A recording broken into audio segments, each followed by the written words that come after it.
जरा चाइना के इस सैटेलाइट इमेज पर नजर डालें। पहली नजर में तो ये तस्वीर सिर्फ एक सुनसान खुशक डेजर्ट लैंडस्केप दिखाती है, लेकिन बिल्कुल दरमियान में कुछ अनयूजुअल है। कोई स्ट्रक्चर नजर आ रहा है।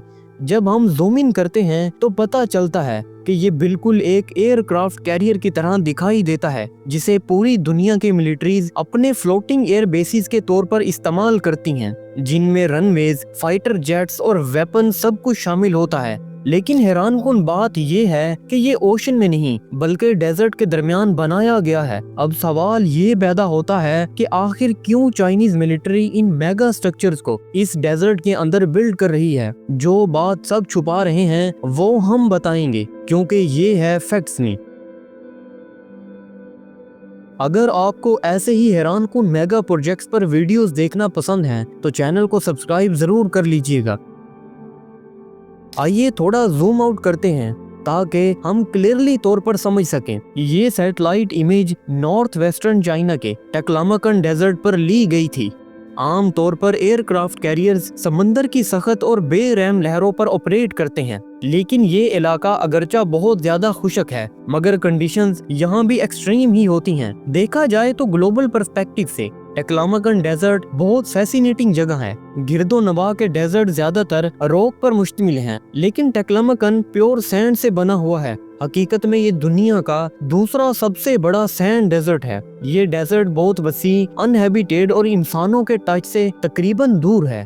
ये एक ऐसे जॉइंट आंख की तरह फैला हुआ है जो प्योर सैंड से बनी हो, और इसका लैंडस्केप इतना एलियन लगता है कि यूं महसूस होता है जैसे ये किसी और प्लेनेट का हिस्सा हो। अब जरा बात करते हैं इस हैरानकुन एयरक्राफ्ट कंस्ट्रक्शन की, जिसने यूएस नेवी को घुटने टेकने पर मजबूर कर दिया है।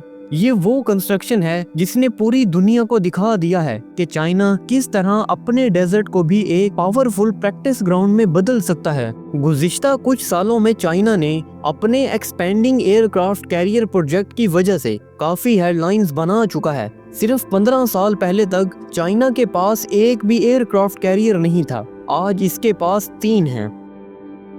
लेकिन अगर हम सैटेलाइट इमेज में नजर आने वाले इस शेप को गौर से देखें तो कुछ बात मैच नहीं होती। इस डिजाइन का चाइना के अपने कैरियर से कोई खास ताल्लुक नहीं बनता, बल्कि ये स्ट्रक्चर अमेरिकन कैरियर्स के डिजाइन से काफी हद तक मिलता जुलता है। कंपैरिजन के लिए ये देखें, यूएस नेवी के फ्लीट का latest Ford class carrier Gerald R. अगर हम इस लोकेशन से थोड़ा सा आगे बढ़ें तो डेजर्ट के बीच में एक पाथ कटती हुई नजर आती है। ऐसा लगता है कि ये ट्रेन ट्रैक्स हैं, और ट्रैक्स के दूसरी तरफ एक और स्ट्रक्चर नजर आता है।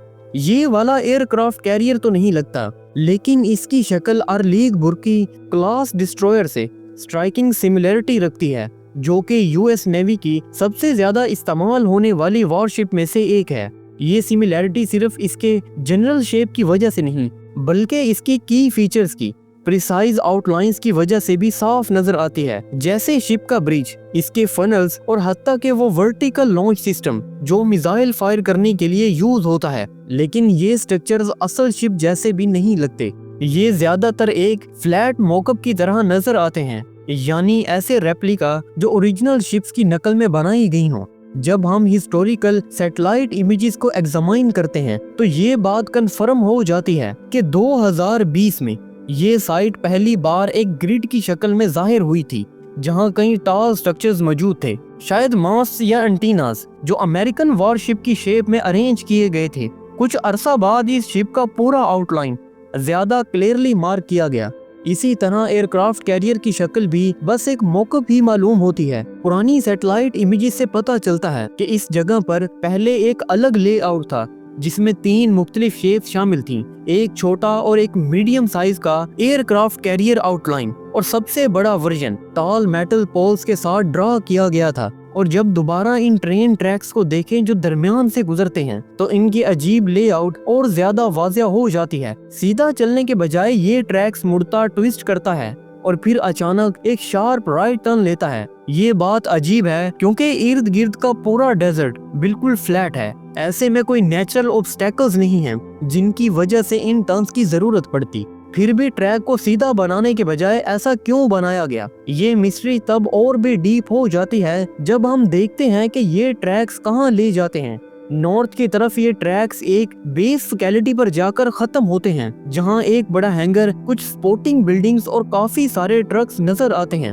और अगर हम ट्रैक्स को दूसरी सीमत यानी साउथ में फॉलो करें तो ये डेजर्ट में जाकर बस खत्म हो जाते हैं। कोई कंस्ट्रक्शन जारी नहीं और कोई वाज़ेह मकसद नजर नहीं आता। अब ये समझने के लिए कि चाइना ये सब कुछ क्यों कर रहा है, ये देखना यूजफुल है कि इन मॉकअप शिप्स के रियल काउंटर पार्ट्स कहाँ वाक़या हैं। क्योंकि हकीकत ये है कि यूएस एयरक्राफ्ट कैरियर्स अक्सर इन डेजर्ट से इतने दूर नहीं होते जितना लोग समझते हैं। चाइना के इर्द गिर्द समुद्री पानियों में टेंशन्स पिछले कई सालों से एस्केलेट हो रही हैं, जिसकी वजह से यूएस और चाइना के दरमियान बार बार झड़पें देखने को मिलती हैं। इन डिस्प्यूट्स के सेंटर में दो बड़े कन्फ्लिक्ट्स हैं, साउथ चाइना सी और ताइवान। साउथ चाइना सी में कई ममालिक मुख्तलिफ इलाकों पर ओवरलैपिंग क्लेम्स करते हैं और चाइना तकरीबन पूरे समंदर पर अपना क्लेम असर्ट करता है। इस ओशन को इंटरनेशनल वाटर्स मानने के बजाय इसे अपनी नेशनल टेरिटरी तस्वर करता है। अपने क्लेम को मजबूत करने के लिए चाइना ने लो लाइंग आइलैंड्स और अंडर वाटर रीफ्स को आर्टिफिशियली एक्सपेंड किया। इन पर सैंड डालकर इन्हें मिलिट्री आउटपोस्ट में तब्दील कर दिया। इसके जवाब में यूएस बाकायदगी से इन पानियों में वारशिप्स भेजता है और मिलिट्री एक्सरसाइज भी कंडक्ट करता है। In so called freedom of navigation operations का मकसद चाइना के समंदर पर टेरिटोरियल क्लेम्स को चैलेंज करना है। लेकिन ये तो सिर्फ एक वजह है। इसके अलावा यूएस कैरियर्स चाइना के करीब क्यों मौजूद रहते हैं? और दूसरा बड़ा कन्फ्लिक्ट है चाइना और ताइवान के दरमियान बढ़ती हुई टेंशन्स। जबकि ताइवान अमली तौर पर एक मुकम्मल आज़ाद मुल्क की तरह ऑपरेट करता है और इसकी अपनी गवर्नमेंट है, मेनलैंड चाइना इसे अब भी एक बागी सूबा समझता है। ऐसा सूबा जिसे अगर जरूरत पड़े तो ताकत के जरिए कंट्रोल में लाया जा सकता है। ताइवान पर चाइनीज इन्वेजन का खतरा बिल्कुल रियल है और यूएस इसको अपोज करता है। इसलिए यूएस नेवी ताइवान स्ट्रेट में अपनी स्ट्रॉन्ग प्रेजेंस बरकरार रखती है। ये दो बड़े कन्फ्लिक्ट्स हैं जो किसी भी वक्त शदीद सूरत इख्तियार कर सकते हैं और चाइना इस पॉसिबल फ्यूचर वार के लिए अपने डेजर्ट को प्रैक्टिस ग्राउंड के तौर पर यूज कर रहा है। ये स्ट्रक्चर दरअसल प्रैक्टिस टारगेट्स हैं जिन पर टेस्ट किया जा रहा है कि चाइनीज मिसाइल्स कितनी एक्यूरेसी से यूएस वारशिप को स्ट्राइक कर सकते हैं।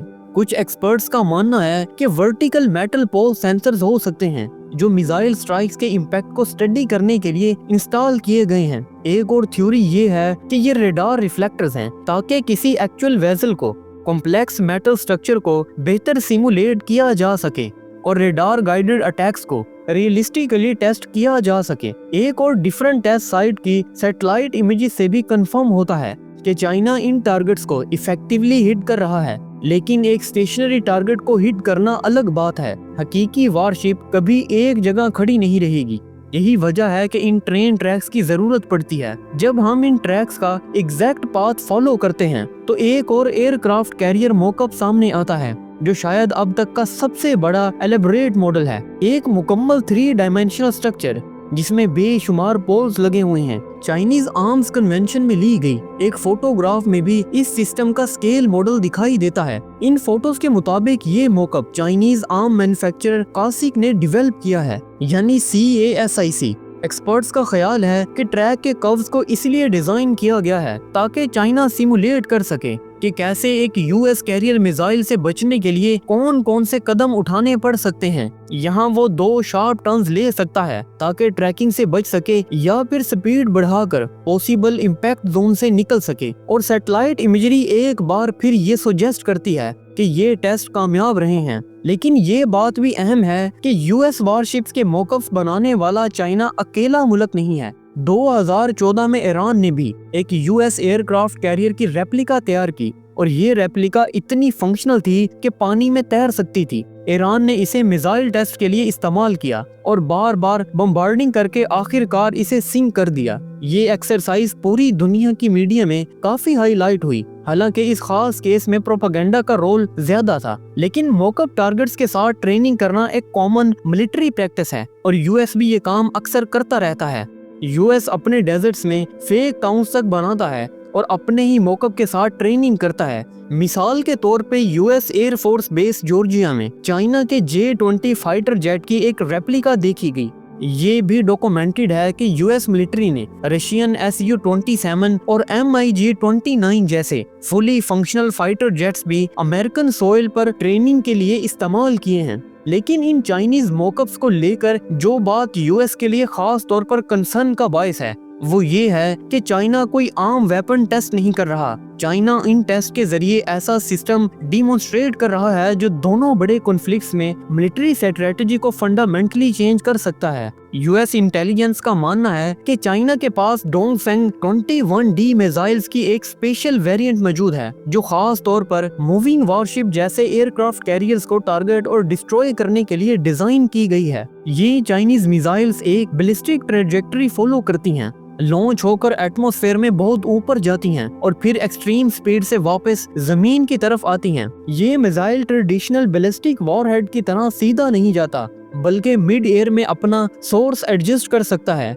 जिससे ये छोटे और प्रिसाइज टारगेट्स को भी स्ट्राइक कर सकता है और हत्ता के मूविंग शिप्स को भी हिट कर सकता है। इस सिस्टम को सपोर्ट करने के लिए चाइना ने अपने सैटेलाइट नेटवर्क भी एक्सपेंड किया है ताकि वो मूविंग टारगेट्स को रियल टाइम में ट्रैक कर सके। एक्सपर्ट्स का कहना है कि इस किस्म के वेपन को डिफेंड करना इंतहाई मुश्किल है। शॉर्ट रेंज मिसाइल्स की तरह ये किसी सबमरीन को कैरियर के करीब जाने की इजाजत नहीं देती, बल्कि चाइना मेनलैंड से मीडियम रेंज पर रहते हुए यूएस शिप्स पर हमला किया जा सकता है। इसका मतलब ये है कि यूएस के conventional surface to air defence systems शायद मिड फ्लाइट फेज में मिसाइल को इंटरसेप्ट करने के लिए इतनी तेजी से रिएक्ट ना कर सकें, और ये फाइनल फेज में इंटरसेप्शन और भी मुश्किल हो जाता है क्योंकि ये मिसाइल्स एक बैलिस्टिक ट्रैजेक्टरी को फॉलो करते हुए अपने टारगेट को 100% हिट करता है। ये टेस्ट डेजर्ट के दरमियान इस तरह ओपन रखकर करना कि सब कुछ सैटेलाइट से नजर आए, ये भी एक तरह का इंटरनेशनल मैसेज समझा जा सकता है,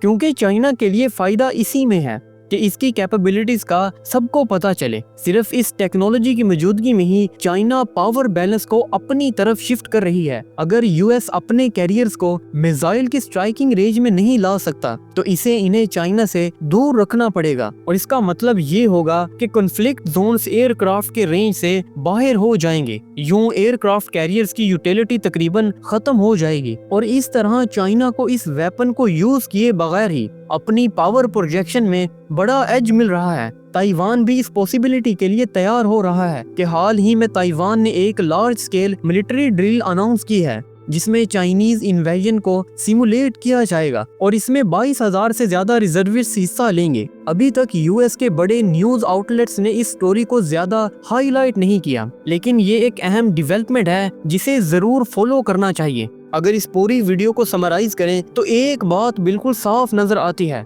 कि कंस्ट्रक्शन के मैदान में चाइना को कोई भी बीट नहीं कर सकता। टेक्लामाकन डेजर्ट में बनने वाले चाइना के इस मेगा एयरक्राफ्ट कैरियर मॉकअप की कंस्ट्रक्शन के बारे में आपकी क्या राय है? कमेंट सेक्शन में जरूर बताएं, क्योंकि आपकी राय हमें बेहतर से बेहतरीन बनाती है। वीडियो देखने का बहुत शुक्रिया। आपसे हमारी अगली किसी ऐसी ही शानदार वीडियो में मुलाकात होगी। तब तक के लिए आप वीडियो को लाइक, शेयर और चैनल को सब्सक्राइब करना ना भूलें।